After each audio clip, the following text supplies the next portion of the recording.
Cultura Geral. Apoio UniBH. O futuro acontece no seu tempo. Provas agendadas 2020. Inscreva-se. Caixa de Assistência OAB Nova Lima. Caminho seguro para os advogados em Minas Gerais. Instituto dos Advogados de Minas Gerais. Mais de 100 anos produzindo conhecimento, igualdade, fraternidade e liberdade.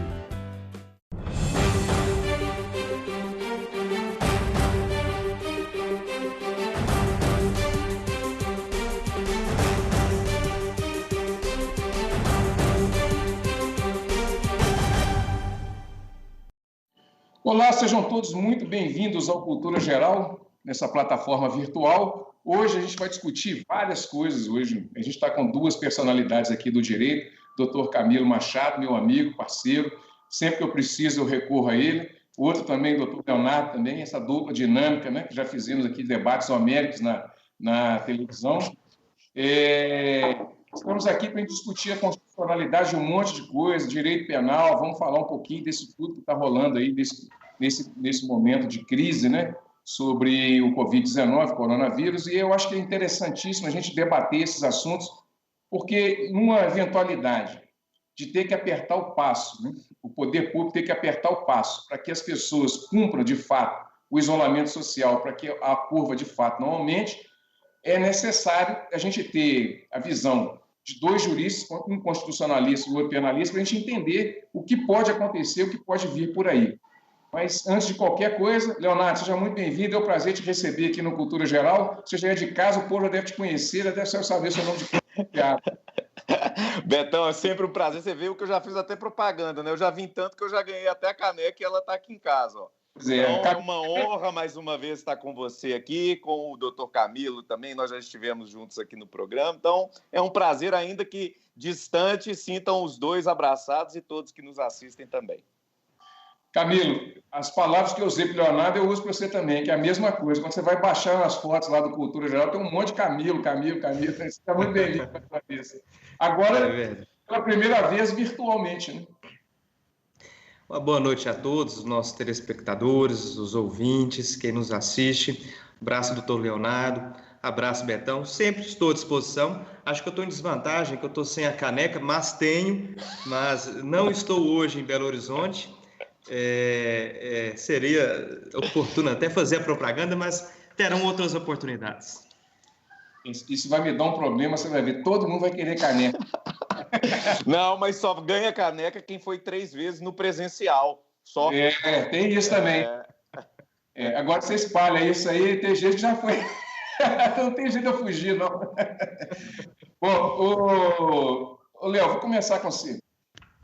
Como é que você tem visto essa pandemia do coronavírus, essa expectativa de isolamento social? Eu sempre faço um ressalto que Belo Horizonte, e eu estou mais ligado a Belo Horizonte e Nova Lima, os dois prefeitos têm muita sintonia assim, de posição, né? Os dois estão batendo o pé e a curva realmente tem baixado muito. Eu estava vendo uma estatística ontem, diz que Belo Horizonte saiu no tempo, né? Belo Horizonte era para ter tido mais de 2.134 mortes por causa do coronavírus. Só não aconteceu por causa da curva baixa. Como é que você está vendo tudo isso e essa situação toda que a gente está vivendo? Ô Betão, antes de eu dizer, né, assim, especificamente sobre a sua pergunta, eu quero dizer o seguinte: eu, antes de ser um penalista, eu sou um humanista, e eu acho que a defesa da vida, ela é, em primeiro lugar, ela é absoluta. Apesar da gente saber que haverão consequências econômicas e de outros âmbitos, né, haverá uma mudança nessa sociedade, empregos vão ser extintos, novos empregos surgirão. Eu acho que a defesa da vida agora, nesse momento, ela é o ponto fundamental. E, felizmente, nós temos até um professor de constitucional aqui para falar mais sobre isso, nós temos a divisão, né, dos entes federativos, então os prefeitos eles podem tomar providências e os governadores também, para proteger a sociedade, ainda que o presidente da República não o faça. Então, eu acho acertado, eu acho que é difícil, não é fácil para ninguém, tenho certeza disso. Brinco que os casamentos ou estão se fortalecendo ou estão se deteriorando, mas pode ser que estejam se fortalecendo. É importante que as pessoas tenham ciência que é para um bem maior. A questão não é se Eu, Leonardo, por exemplo, se pegar coronavírus, possivelmente terei pouquíssimos sintomas, se tiver algum. Só que eu tenho que pensar nas minhas meninas, na minha esposa, nos meus pais, nos meus vizinhos, nos meus amigos. Quer dizer, é um momento de solidariedade, não é só solidariedade de levar pão e leite para quem não pode sair de casa, é de solidariedade em espectro amplo. Né? Nós estamos tendo que ter solidariedade uns com os outros até para não sair de casa. É difícil, mas sem dúvida eu sou a favor de todas as medidas de isolamento. E como disse o ministro da Saúde ontem, nós ainda não fomos radicais com relação a essas medidas de isolamento e talvez vamos precisar ser. E é importante que as pessoas tenham bastante ciência disso. Agora, uma vez que tiver determinações de poder público, né, dizendo que é proibido sair de casa, aí sim o direito penal vai agir. Camilo, deixa eu rolar essa bola para você também, porque é um assunto que a gente vai começar a debater aqui e conversar, às vezes muito tecnicamente em determinados momentos, mas essa visão geral é muito importante, né? Porque todos nós temos famílias, né? Mãe, pai, irmão, tio, filho, filha e tal, e a gente cuidar do outro. Essa pandemia está ensinando para a gente que a gente precisa cuidar do outro, né? De alguma forma, né? Como é que você está vendo tudo isso?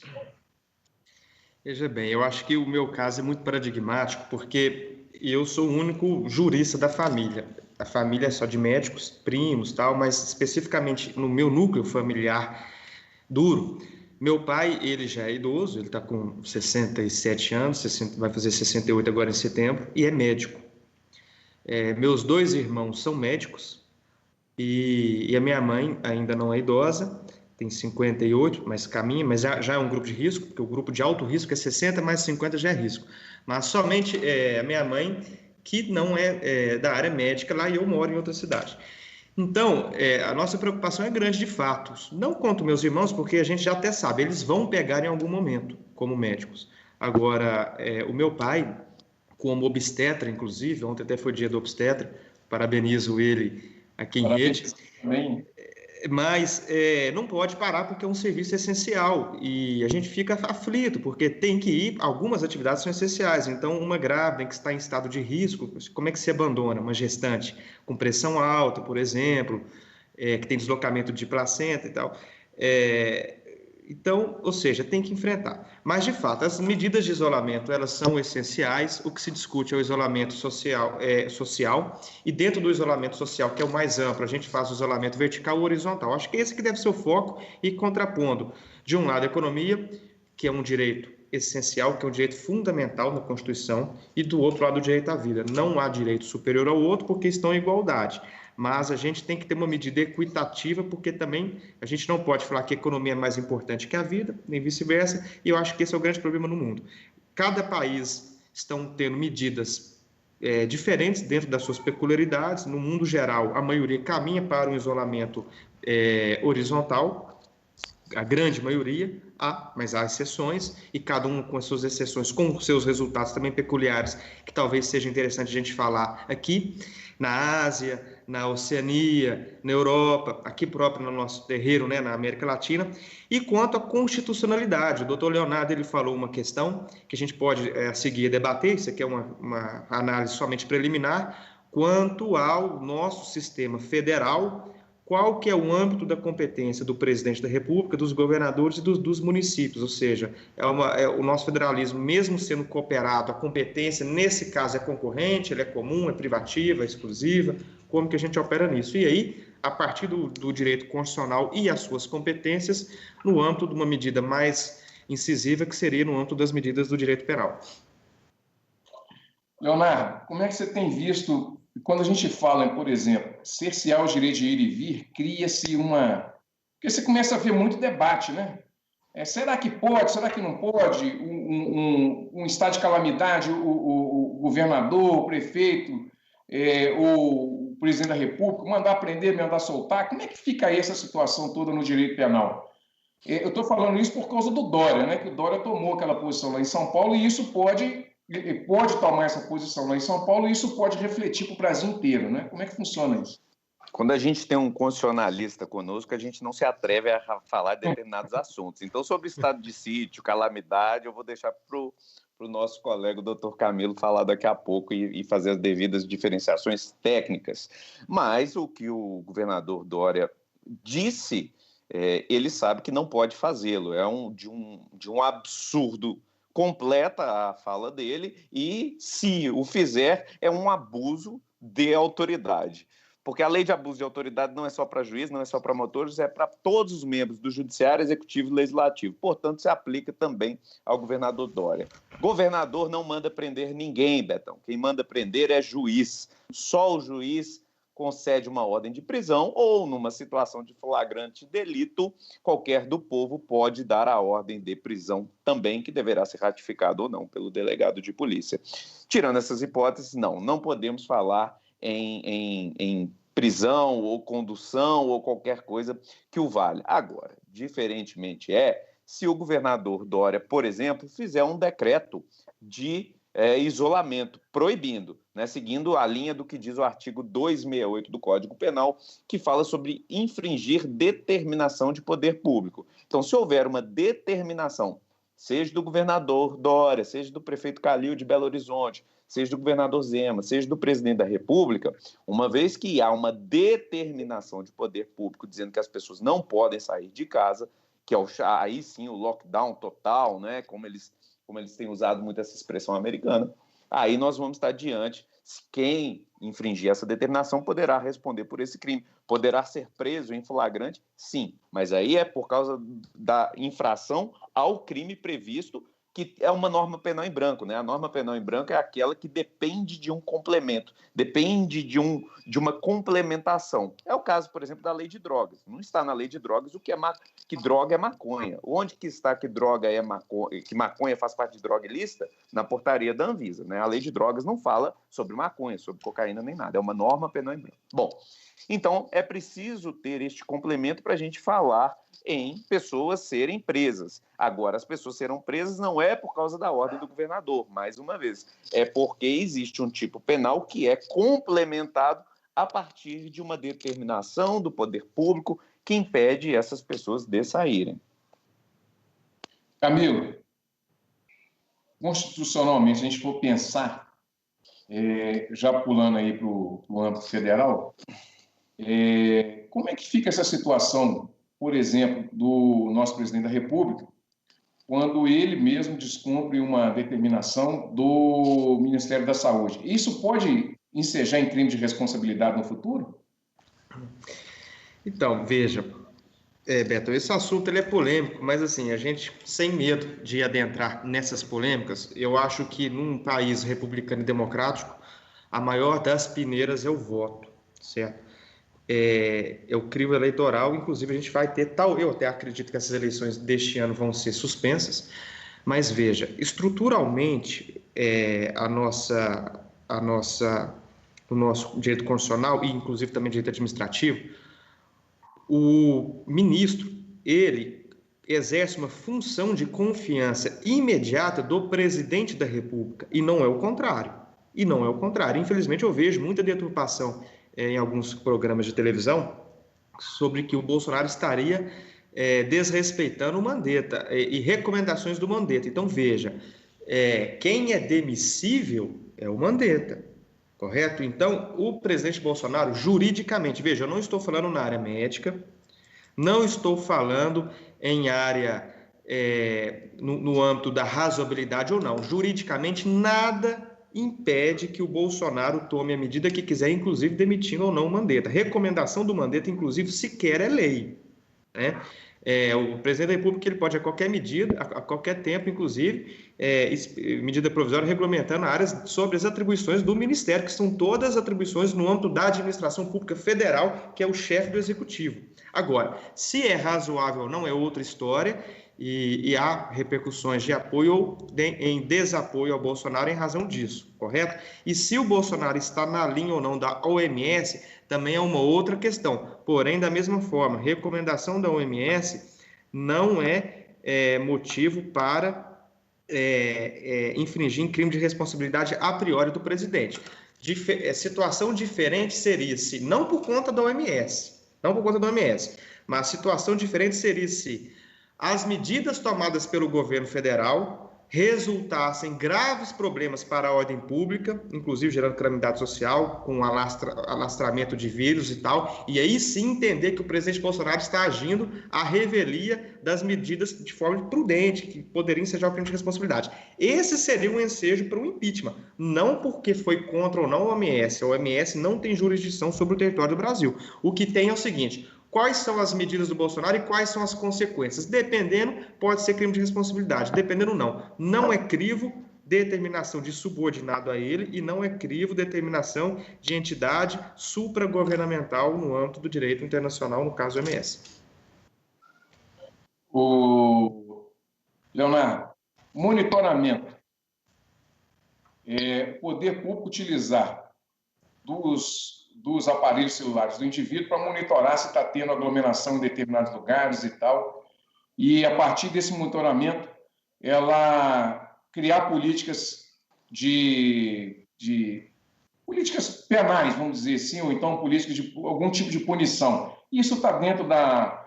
Como é que isso fica dentro do direito penal? Porque, na realidade, existe aí, de fato, uma violação, mas nós vamos voltar naquele mesmo espectro, né? Que você viola, mas protegendo um bem maior. Como é que fica isso no direito penal e dar aula nesse sentido? Como é que é?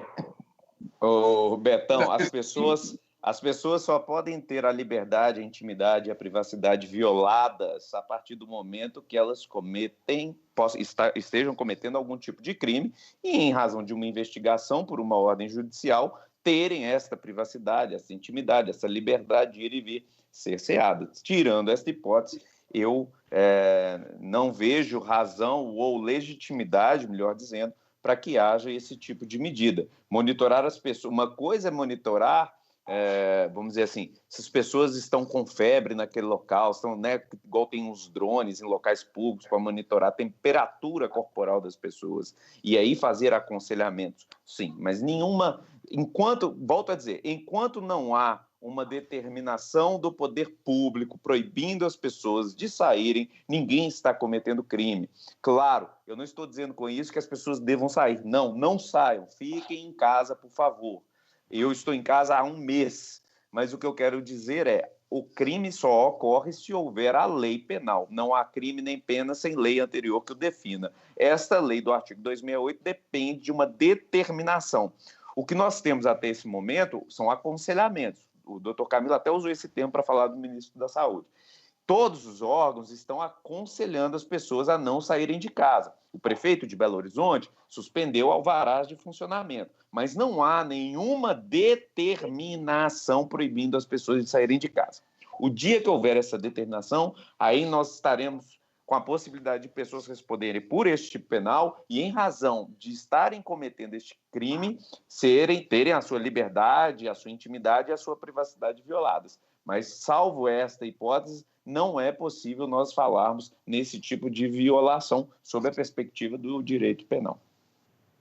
Camilo, direito de ir e vir e fazer um paralelo com o que está acontecendo no exterior. Por exemplo, meus irmãos moram em Londres, não pode sair. Para sair, você tem que ter um motivo muito forte. Na Itália, não precisa nem falar. Saiu, não tem motivo, multa de 300 euros. Qual que é a diferença do que a gente está vivendo, o direito de ir e vir que o sujeito tem e essa diferenciação que está acontecendo na Itália e na Europa, por exemplo? Betão, eu acho que talvez essa seja a pergunta central do debate que a gente pode tecer. Eu acho que, independente se a gente vai falar sobre direito constitucional ou direito penal, essa pergunta ela canaliza as ações do mundo e as ações do Brasil e o que é que podem ser adotadas como medida, com a dificuldade porque não somos peritos na área médica, né? A gente está aqui quase como um achismo, mas balizando sob termos jurídicos. Então, ou seja, talvez juridicamente uma medida seja desaconselhada por conta de restrição de direitos, mas talvez na área médica seja mais prudente. Então, sempre que eu for falar, vai ter uma mácula, talvez uma fragilidade com relação à área médica. Mas veja, na Itália aconteceu uma medida, porque lá no âmbito da federação, foi na região de Bergamo, se não me engano, que foi o epicentro na Itália, houve uma determinação de fechamento de fronteiras, e lá foi onde tudo começou, porque essa determinação, a Itália é o Brasil da Europa, só que, porém, com uma faixa etária elevadíssima, muitos idosos, e com uma renda razoavelmente mais estável do que a nossa. Mas veja, vazou informação do poder público, como sempre vazam as operações da Polícia Federal e congêneres no Brasil, de que seria fechada as fronteiras da região de Bérgamo. O que aconteceu? Em razão disso, na própria madrugada, começou a ter uma evasão de pessoas de Bérgamo para outras áreas da Itália. E essa reação espalhou o vírus, certo, para outras regiões indiscriminadamente, e aí foi o grande problema da Itália. Talvez se tivesse fechado, tudo caminharia para um isolamento setorial, como aconteceu na China. A China, que é um país muito populoso, foi na província de Wuhan, onde começou também, e ela agora que está mitigando, mas partes da China funcionavam normalmente. A medida aconselhável é que haja um isolamento, mas isolamentos por áreas geográficas específicas, sem ter tanto rigor, porque países continentais, vejam, como a China. E a Itália caminharia nisso, mas vazou, pulverizou, e aí gerou um problema, mas com uma população idosa muito grande. O que é interessante, veja, no Japão, por exemplo, não houve adoção de nenhuma medida. Pelo contrário, recentemente os japoneses estavam indo aos parques ver o fenômeno da floração das cerejeiras. Cancelou as Olimpíadas, mais por uma questão mundial do que do Japão mesmo. Lá não se adota medida.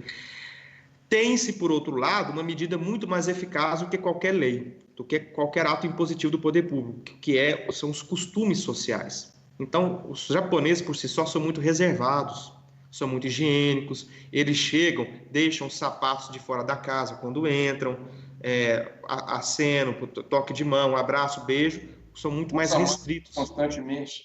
Já há um isolamento por si só, na verdade, né, um convívio mais austero, por assim dizer. Na Austrália, que já aí sim tem uma similaridade com o Brasil, tanto de clima quanto de faixa etária, o isolamento está sendo feito parcialmente. Por exemplo, eventos festivos e culturais não há mais. Todavia, as escolas funcionam normalmente, as creches funcionam normalmente, estabelecimentos comerciais, na grande maioria, estão funcionando. E veja que lá está razoavelmente controlado. É tão parecido a Austrália com o Brasil que estava até tendo um evento que aconteceu no início do Rio. No início do isolamento nosso, o pessoal começou a ir às praias, já que não precisariam trabalhar em tese, no ambiente físico do escritório. E na Austrália, assim que começou aconselhamento de isolamento, todo mundo foi às praias. Mas lá ainda perdura essa situação, não há tanta restrição, funcionamento normal de quase todas as atividades. Então, cada país tem sua peculiaridade. No México, só foi adotado agora, a partir do dia 25 de março. Na Suécia, não há esses isolamentos igual no Brasil. E agora, em outros países, a Europa quase não todos está tendo. Nos Estados Unidos, alguns estados, mas ainda não são a maioria. E aqui a gente tem. Mas eu vou dar um testemunho. O doutor Leonardo falou que ficou 30 dias em isolamento. Eu estava até ontem. Eu estava na fazenda e trabalhando de home office, os meus funcionários também todos de home office, o judiciário está todo eletrônico hoje e as aulas por videoconferência estamos ministrando. Mas tive que vir hoje à cidade, não Belo Horizonte, mas eu estou numa outra residência nossa, por necessidade. Mas lá a fazenda fica na região noroeste. E aí é interessante esse testemunho. Fica-se a pensar. A região noroeste, que é uma das maiores de Minas, somente há um caso confirmado, posso estar desatualizado, uma informação de 2 dias atrás, mas há apenas um caso confirmado, que é em Unai. Paracatu não havia, João Pinheiro, Arinos, Urucu, uma série de cidades. E aí se pergunta, será que também é razoável essas medidas tão severas em regiões que tiveram um único caso, talvez num raio de 90, 100 municípios? 60 municípios, sobretudo municípios pobres, né? Uruana de Minas, município muito pequeno, Riachinho de Minas, Bonfinópolis, sem nenhum caso. Sem nenhum caso, há um raio de 200, 300 quilômetros. Será que precisa ter, de fato, esses isolamentos? Diferentemente, seria uma região metropolitana. E aí eu posso até questionar se vale a pena ter o isolamento vertical ou horizontal, mas talvez a primeira medida, ainda que seja o isolamento radical, o governador Zema está caminhando para esse lado. Ele deu uma entrevista que não faz sentido num país do tamanho da França e às vezes regiões de 300 quilômetros sem incidência de vírus, 400 quilômetros com isolamento tão radical, com gente que ganha em torno de R$500 por mês, nem é um salário mínimo, vive às vezes à base do Bolsa Família, como vários de assentados ao lado da nossa fazenda, que vive à base do Bolsa Família. Então, a minha visão é que poderia sim radicalizar o isolamento, não sou contra porque é uma área médica, mas talvez por regiões, como foi feito na China. E o Brasil poderia, como tentou fazer na Itália, mas frustrou, mas o Brasil é um pouco diferente da Itália, até porque a gente não tem renda tanto para isso, mas é diferente do que um estado de São Paulo, uma região metropolitana de São Paulo, uma região metropolitana de Belo Horizonte. É complicado a gente, nessa medida. Eu acho que a gente falar em isolamento geográfico é até mais efetivo do que inicialmente isolamento vertical ou horizontal. Algumas regiões, lockdown, tudo bem. Outras não. Só para concluir, ou pelo menos essas que têm regiões que não têm incidência, um caso em toda a região noroeste, talvez nessas um isolamento vertical e não horizontal. Mas o Brasil é plural, regiões são plurais e geograficamente muito heterogêneas também. De todas as conversas que eu tenho tido aqui, principalmente com os infectologistas, pelo que eu ouvi falar, é o seguinte, esse é o que é o grande erro, porque, por exemplo, quando você faz na região metropolitana, antes de eu pular para a próxima pergunta, Leonardo, quando você faz na região metropolitana e essas pessoas ficam isoladas, a tendência dessas pessoas, se não for no lockdown, é elas saírem. E aí vai para o interior. Então, se ela estiver contaminada, ela leva o vírus para o interior. Sim. Entendeu? Esse é o risco. Mas seria, ainda que leve para o interior esse vírus, a partir do momento que chegue o vírus, pode entrar em isolamento. Uhum. Mas se não chegou, a gente consegue ter um controle dos primeiros 10, 15 casos. O problema é não chegar um vírus e você falar para uma pessoa, porque uma coisa é quem tem uma carteira de trabalho, outra coisa é quem trabalha catando latinha, vai viver dos R$600 por mês do governo, sem nem ter um caso no raio de 300 quilômetros. Agora, chegou, aí tudo bem, pode endurecer as medidas. Não é o caso de eu falar que é ad eterno, mas sem nenhum caso num raio tão grande, infelizmente, a gente tem que pensar que o vírus vai chegar a todo o Brasil. Isso é inevitável. O que se tenta agora é que se tenha parte da população contaminada ficando imune, até que outra seja contaminada, já com parte da imunidade não sobrecarregue os grupos de risco e nem os hospitais. Por isso os isolamentos, mas por isso talvez os isolamentos geográficos, até porque enquanto uma parte da população está isolada, a outra está conseguindo se manter. Daqui a pouco ela vai ficar isolada e a outra já está saindo do isolamento também. É complexo o caso, mas há que se pensar. Isolamento geográfico eu não tinha ouvido falar ainda não, a primeira vez. Vou até estudar. Mas a China é um exemplo. Eu vou pegar aqui depois. Não, e talvez uma coisa também para evitar a sua questão, Betão, que é muito pertinente, é proibir as pessoas de saírem da cidade, né? Você fecha a cidade. Uhum. Isso é um mecanismo. Eu não discordo do que o doutor Camilo trouxe, que é um ponto de vista que a gente sabe que existe. A minha única preocupação é que algumas autoridades estão usando este ponto de vista para tentar flexibilizar para todos ou tentar forçar, indo contra orientações médicas. Uhum. E nesse ponto, doutor Camilo, isso eu faço coro, assim, quem tem que dizer sobre isso são os médicos. Eu não vou me atrever a tentar falar algo sobre isso. Eu não sou médico. Né? Eu vou dar um ponto sobre isso que é interessante, porque assim, essa vivência de 30 dias lá na fazenda, numa região tão peculiar que é o Noroeste grande, ela vai trazer sobre isso. Veja, Minas são 853 municípios, dos quais 80% tem menos de 20 mil habitantes. Então, uma cidade ou seja, 80% menos de 20 mil habitantes, é fácil controlar o fluxo de pessoas. Todos os municípios da região que eu passei Noroeste, inclusive ontem eu fui passando Arinos, Unai, Paracatu, todas elas, pelo fato dos municípios serem menores, tem barreiras policiais na entrada da cidade. Na barreira policial, vem com um revolvinho de laser, coloca na nossa testa e mede a temperatura. Vai muito ao encontro do que o doutor Leonardo falou. Esse revolvinho, por mais que não seja cerceamento de liberdade de ir e vir, mas consegue-se em municípios pequenos, sem esse rigor do isolamento, detectar quem está entrando e já está em estado febril. Porque você já chega, você tem estado febril, vá ao posto médico. antes de ir para sua casa, a pessoa consegue ir. Então, dá para ter controle. É possível ter certos controles. Essa situação não é possível em BH, região metropolitana e tal. Mas, veja, 80% dos municípios são menos de 20 mil habitantes.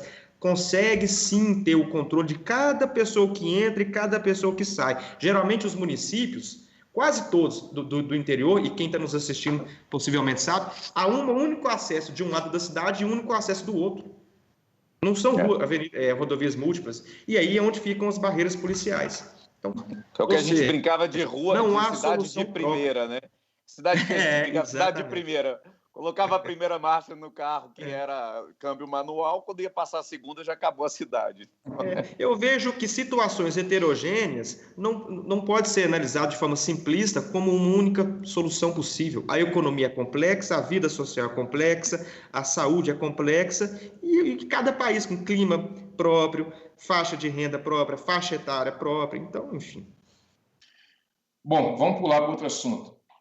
Professores, nós estamos para ir para a parte final do programa. Dá aula nesse contexto de Covid-19. Como é que tem sido para você, Leonardo, dar aula para os alunos? Como é que você está sentindo essa coisa da virtualização das aulas? Veio para ficar? Ô, Betão, como eu já tenho a experiência, eu coordeno um curso de penal econômico, né, de pós-graduação, que é virtual, dou aulas nele e também dou aula presencial, dou aula na graduação. Então, não foi, para mim, uma grande dificuldade transpor para o ambiente virtual as aulas da graduação. Não foi, definitivamente.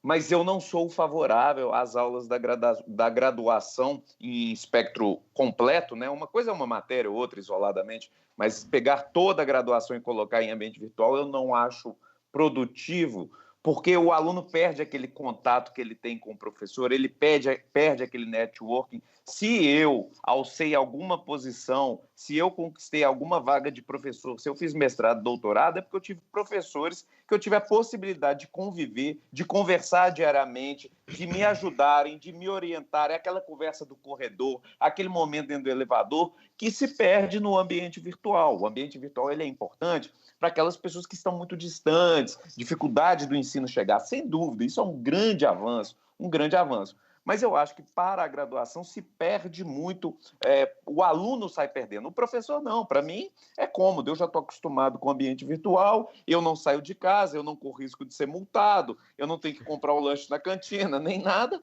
para mim é muito cômodo, mas eu acho que o aluno, o ensino perde nesse distanciamento da graduação, especificamente falando. Diz outros cursos, outros tipos de cursos, não. Mas a graduação ela é a base do conhecimento das áreas, né? Então, ela é fundamental, eu acho, esse convívio diário, o âmbito da academia e tudo isso. Eu sei, Camilo, como é que tem sido na aula nesse novo modelo, né? Só um adendo antes, a gente estava conversando, são dois assuntos que eu vou reportar que a gente estávamos conversando antes de entrar no ar. A gente teve uma situação similar no Brasil, em 1904, que foi a revolta da vacina com Rodrigues Alves, na época da varíola, e houve a determinação de vacinação compulsória da população, nem se falava ainda em lockdown, essas questões de isolamento vertical, e houve uma revolta tão grande em razão do direito de ir e vir, quase foi deposto o governo, teve quase uma rebelião militar, apoiada pela população, e o governo teve que voltar atrás, e a partir de então firmou jurisprudência nos nossos tribunais de que o tratamento é facultativo e não pode ser imposto, tá? Isso tem repercussões nos dias de hoje, e eu acho que a gente vai ter que enfrentar, inclusive nos tribunais, daqui a pouco vai chegar no STF, essas medidas que estão sendo tomadas no âmbito da nossa federação. Agora, com relação às aulas, o doutor Leonardo, antes de entrar no ar, falou uma coisa que de fato é verdade. Esse vírus veio, talvez, numa tendência de 10, 15 anos, que seria adotada no futuro, essa virtualização, ele veio antecipar. Todavia, eu acho que essa nossa rotina ficará, a partir de agora, talvez não nas faculdades, mas eu acho essencial e talvez a dinâmica tenha que ser assim mesmo, de videoconferência, chats no âmbito econômico, no âmbito das pós-graduações que não sejam estrito senso, o mestrado que nós fizemos, o doutorado que nós fizemos, sem a presença, o contato, isso é diferente, o feeling que nós sentimos e na graduação que o aluno está. A graduação é a pré-escola no âmbito da especialização, né? Depois é que ele vai fazer a pós, lato, estrito senso. Mas os primeiros passos têm que ser, de fato, presencial, mas a gente entende que pelas dificuldades tem que ser sim, e há um esforço conjunto da gente, dos alunos, em tentar se aperfeiçoar, mudar a dinâmica das aulas, os alunos também e tal. Eles, não, infelizmente, não vão ter aquele gostinho da cola que tinha, né? Não vão ser pegos colando mais. Mas as questões de comércio e economia, eu acho que agora vai ser uma rotina de fato, as reuniões, o escritório. Agora, eu até brinquei com meus funcionários, a gente só estamos usando agora aplicativos e eu acho que isso aí vai ficar entre a gente, até às vezes a gente está no fórum ou em outra cidade, em uma audiência. Eu acho que até as videoconferências no âmbito do Tribunal de Justiça, a partir de agora, vão ser intensificadas e eu até creio que talvez há de se pensar também, por exemplo, despachar. Ora, tem uma ministra especificamente lá no STJ, a ministra Nancy Agri, que ela atende até para despachar memoriais somente por hora marcada em videoconferência. Então já há esse precedente. Eu acho que a partir de agora esse precedente vai alastrar. Isso vai, inclusive, baratear o acesso à justiça, porque imagina, todo mundo que tiver que ir ao STJ ou ao STF ter que deslocar até Brasília ou o TRF, só consegue ter o despacho auricular, que brincamos, que é importantíssimo, quem tem condição de bancar o advogado para ir. E quem sabe, nesse momento, os tribunais passem a ter esses acessos. Às vezes, a gente brincou do Noroeste de Minas, que vai despachar um agravo de instrumento no Tribunal de Justiça, em BH, é caríssimo para manter um advogado, para deslocar, pagar o hotel e tal, até mesmo os memoriais finais, por que não audiências por videoconferência? Então, eu acho que esse vírus, como qualquer outro momento de crise no mundo, é oportuno para a gente ter um avanço e discutir e melhorar os nossos instrumentos, e a videoconferência eu acho que cada vez mais se intensificará. Mas aí eu só para colocar minha opinião, eu concordo com o doutor Camilo, que realmente vai mudar essa questão da nossa atuação da advocacia, mas que seja opcional, doutor Camilo, porque sim, eu, como advogado criminal, sei a diferença que faz de você estar presencialmente despachando memoriais, fazendo uma sustentação oral, é muito diferente. Claro que para quem não tiver condições, que isso seja uma alternativa, sim, mas que não seja uma regra. A regra que me preocupa. Imagina se puder, por exemplo, disponibilizar uma agenda, às vezes uma tarde por semana, ou um dia por semana. É o acesso ao interior. É o acesso a quem não tem condição de levar essa pessoa, né? Nesse aspecto eu concordo. O problema é que, por exemplo, o pacote anticrime não passou um projeto que o interrogatório, a regra seria pela videoconferência. E isso é péssimo no âmbito do processo penal, sabe? Uma exceção, quando necessário, sim. Mas, como regra, definitivamente não poderia. Para a gente encerrar, essa portaria do Moro e do Mandetta, ela vale para quem, Leonardo? Ela vale para quem já está contaminado? Como é que funciona isso? E, constitucionalmente, Camilo, vale ou não vale a portaria do Moro e do Mandetta? Para mim, vale, pelo que eu entendo, ela vale para quem está contaminado ou suspeita efetiva, né, suspeita médica de estar contaminado. Aí sim poderíamos pensar na aplicação 268, mas aí nós vamos ter que fazer um outro programa para discutir aí a questão da doença contagiosa, porque, a meu ver, eu sei que a pandemia é uma doença contagiosa, ninguém precisa me mandar mensagem falando isso, estou sabendo, só que eu não vi a regra, eu não vi onde está escrito que o Covid-19 é caracterizado como doença contagiosa. E por que eu digo isso? Porque a lei penal tem que ser escrita e o seu complemento da norma penal em branco também tem que estar escrito. E eu não vi isso escrito. Então, para a aplicação, estou dizendo eu como advogado daquele que descumprir, eu iria questionar isso. Onde está escrito que a Covid-19 é doença contagiosa? Todos sabemos que é. Mas a lei penal precisa ser escrita, estrita, prévia e determinada. São regras da lei penal, né? Então, para você aplicar o direito penal, precisa seguir esses padrões. E o Congresso está aí para isso, né? Funcionando por videoconferência. Agora, esse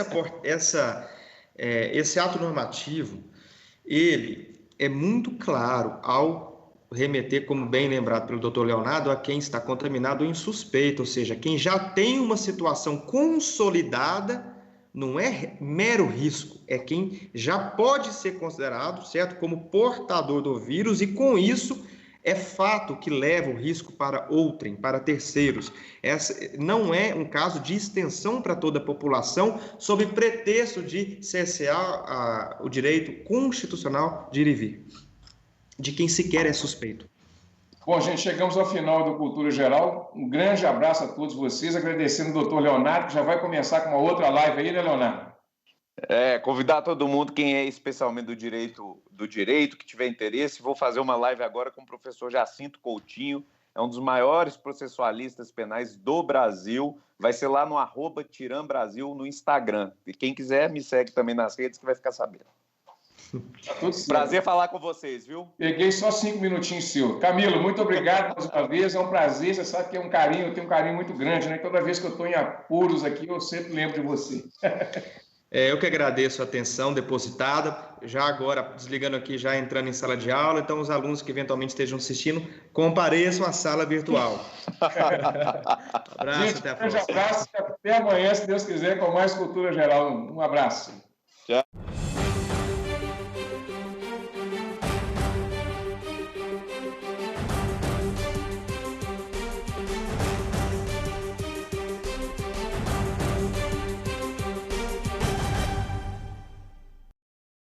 Cultura Geral. Apoio UniBH. O futuro acontece no seu tempo. Provas agendadas 2020. Inscreva-se.